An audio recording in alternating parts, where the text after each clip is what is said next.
truck driver is stressful.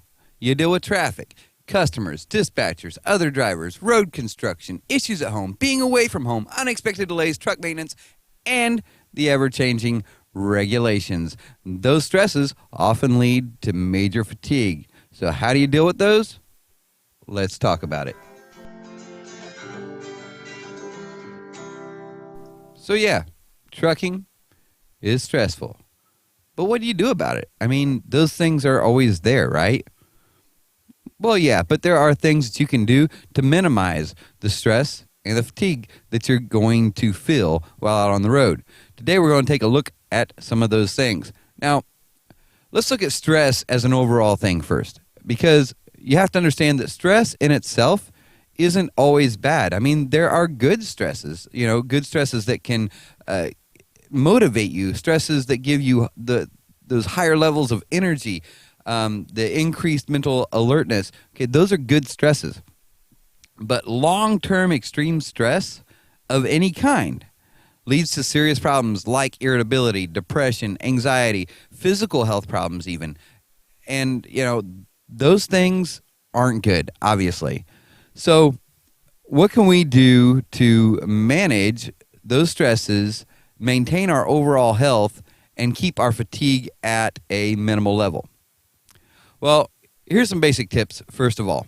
The next time you feel stressed, pull over and try using one of these 9 tips.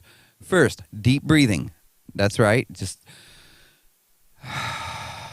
take some nice, long, deep breaths. Second, progressive muscle relaxation. Relax your muscles by tensing them up and then releasing them. That will help you relax. Thirdly, visualize something you enjoy. We'd all rather be fishing, right?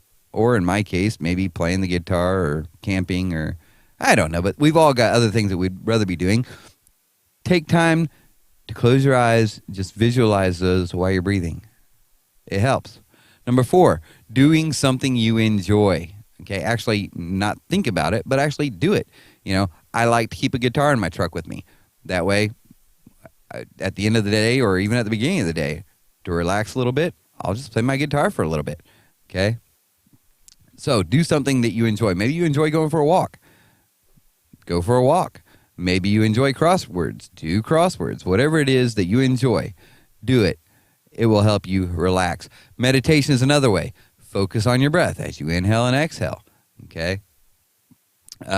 Positive self-talk. Tell yourself, I'm going to be okay. Things really aren't all that bad. Other people have it way worse. This is just a minor bump in the road. Positive self-talk. It helps. Counting to 10. You've learned this since you were a kid, right? Stop and count to 10. With breathing exercises, meditation, any one of these other tips, it helps. But focus on what is in your control. Concentrate on your attitude, not other people's actions. Don't waste your energy on the past. Don't waste your mental energy on thinking about things that you don't have control over. Stay in the here and now and be aware and mindful. Pay attention to what you're thinking about and how you're feeling. Direct your thoughts. So many times when you're driving down the road, your thoughts can wander, okay? And sometimes when they wander to those stressful situations. I know, trust me. But you have the power over your mind. You have the power to control your mind, to control your attitude, to control everything about yourself, okay? Use that power. Use that power and become more aware of the moment. Become more aware of your positive feelings. Be mindful of what you're feeling and bring an awareness to yourself that will help you conquer that stress. Let's put all that into practice. Let's say you're sitting in traffic and you have to be at your next delivery by a certain time. Now, you can't get there. You already know in your head, there is no way I'm going to make that time with this traffic. And so you're stressing out. You're riding up on people's bumpers. You're swerving back and forth from lane to lane. Listen, you're going to be late. There's nothing you can do about it. It's not the end of the world. Okay? Think about it. Get your mind right. Okay? Become mindful of that. This is something I cannot handle. I cannot do anything about this situation. I did not cause the accident up ahead or the road work up ahead. I did not cause whatever it is right now that's making me run behind. Calm down. Call your customer and let them know, hey, such and such has happened. I'm running such and such late. I will probably be there at such and such time. Now you've done your part. You've done everything that you can do. Now relax and work through the traffic, okay? It's okay. You're going to be late sometimes, but stress can kill you. There is no sense in stressing over something that you can't control. By dealing with stress in a healthy way, you can manage your stress level, relax, and maintain good mental and better physical health. Now, all of those stresses lead to driver fatigue, right? And only those who drive truck really understand the term driver fatigue. You know, a lot of people think it's just the driver fatigue is just being tired or bored from driving, you know, so many miles or whatever. But it's more than that. It's the overwhelming physical and mental exhaustion that comes with life on the road. You know, the being away from family, the having issues at home that you can't deal with because you're 1,000 miles away. So many different things play into that. People who are consistently fatigued are at a risk for getting into more accidents. Matter of fact, according to a study by the Rocky Mountain Center for Occupational and Environmental Health at the University of Utah School of Medicine, it says that they are much more likely to be in accidents. The study surveyed 797 truckers and found that both high blood pressure and fatigue were highly associated with crash risk. Okay? Fatigue can lead to drivers to have slower reaction times and a reduced ability to assess situations quickly, including a reduced ability to assess their own exhaustion. Okay? You can get so exhausted that you don't even realize how exhausted you are. I mean, that's just the truth. According to the U.S. Department of Transportation, nearly 4,000 people die in large truck crashes each year, and driver fatigue is a leading factor. So here's 5 tips for battling that fatigue. First of all, reevaluate your sleep schedule. Okay? I mean, ultimately, driving truck, it leaves you with such a terrible sleep schedule because you've got all kinds of different time frames that you've got to meet at different times. But ultimately, miles equals money, and sleep can mean less of both in a given day. So while you may not be able to or even want to sleep 6 to 8 hours in a stretch, you can experiment with your sleep pattern to find out what works best for you. Try sleeping at different times and for different intervals and see what the best time and interval is for you and your body. You know, a lot of people don't like taking naps. But ultimately, stopping and taking a nap, according to the National Sleep Foundation, naps can restore alertness, enhance performance, and reduce mistakes and accidents. In fact, a NASA study conducted on sleepy military pilots and astronauts found that a 40-minute nap can improve performance by 34%. And alertness by 100%. So don't be afraid to stop and take that nap, guys. You know, if you're tired, you're feeling fatigued, you know, you've tried some of these other things to kind of, you know, calm you down, whatever, take a nap. It's not a big deal. Take a nap. It will help you. 2, eat healthier and exercise.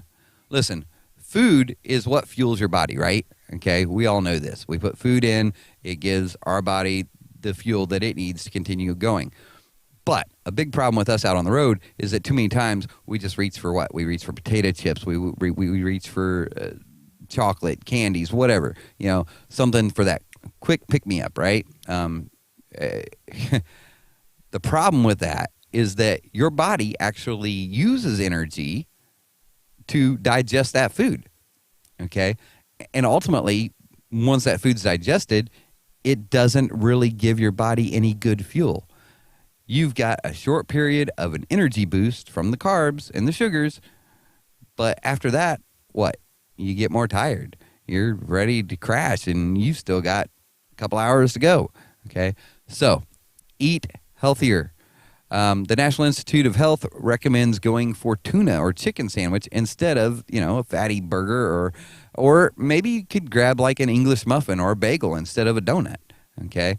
Now, those aren't great, but they're better than the donut. Ultimately, what I like to do is fruits and veggies.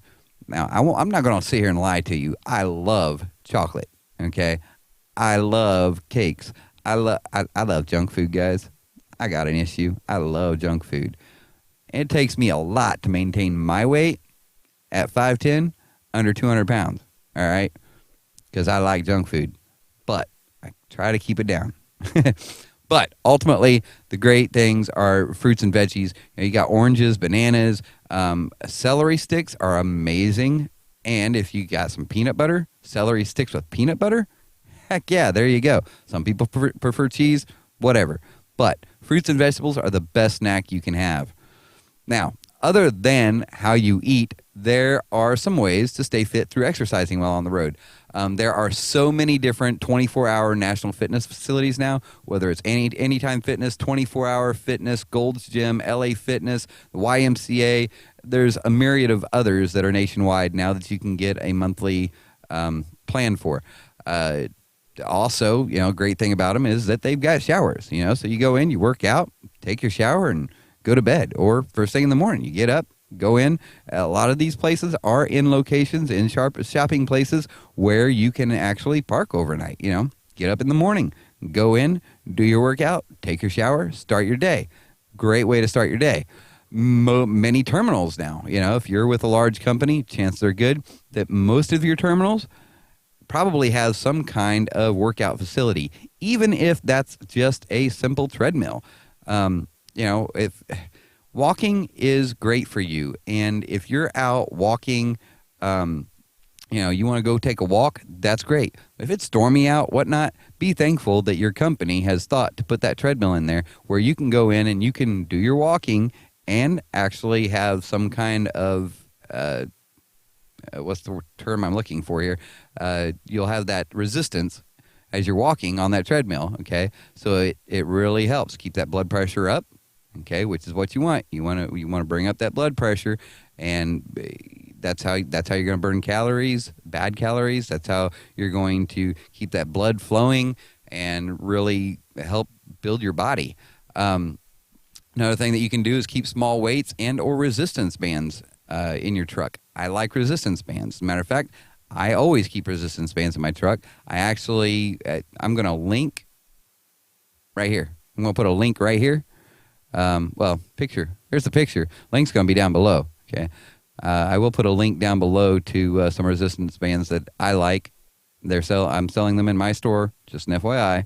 I want you to know they are in my store. I will be making money if you buy these. So yeah, those definitely help. And the great thing about these is that you can use them anywhere. You throw them in your pack, take them home with you, use them at home. Take them out on the road with you, use them on the road. You want to go camping and work out while you're camping, which would be crazy if you're out in the woods. I mean, there's so many other things to do, but I'm saying they're great to have around. And these particular ones, they have so many different ways of connecting them to so many different things. Okay, you can connect them inside the cab, you can connect them outside the cab to something, somewhere, and get a good workout with these resistance bands. All right, number 3, limit your caffeine and alcohol intake. Okay, caffeine is a stimulant, and alcohol is a depressant. When used regularly, both can have major effects on the body. We all know that. And they contribute to various health issues, including fatigue. Caffeine goes straight to the brain and blocks the receptors for adenosine, which is a molecule that is produced by your body throughout the day. As it builds up, that feeling of tiredness increases. So while the receptors are blocked by caffeine, you feel wide awake for a while. Eventually, the brain makes more receptors, which is why you need more caffeine to feel the effects after a period of time after your body gets more and more used to more and more caffeine. Okay.